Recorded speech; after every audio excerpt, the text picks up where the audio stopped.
Irfan, hari apa yang kamu paling suka? Hari apabila cikgu tak masuk kelas.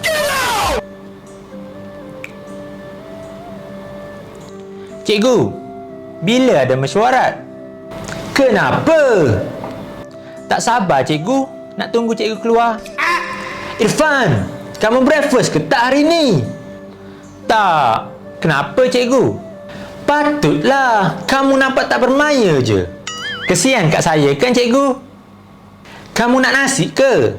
Kalau nak, saya nak order. Saya nak nasi goreng, tapi tak nak nasi.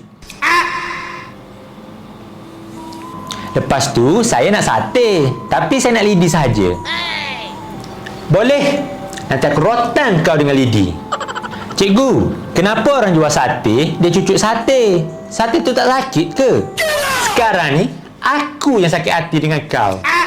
Lepas tu, orang yang panas, tapi sate yang dikipas. Ya tak ya juga kan? Cikgu, kalau sate daging, dia diperbuat daripada lembu kan? Yelah, kenapa? Lembu siapa dia, lepas siye malek, gi gato-gato, supo tak ada tuwe. Irfan, punchline apa lagi yang kamu nak bagi sebelum saya end? Saya nak marah kat penjual sate. Kenapa pula? Saya nak beli sate hari tu. Tengok-tengok, tonggeng semua tak ada. Dia nak bakar sate ke tak sebenarnya? Kamu jangan bukan-bukan. Bukan apa? Bukan dia yang menyakiti kamu, tapi kamu yang tersakiti dengan harapan kamu sendiri.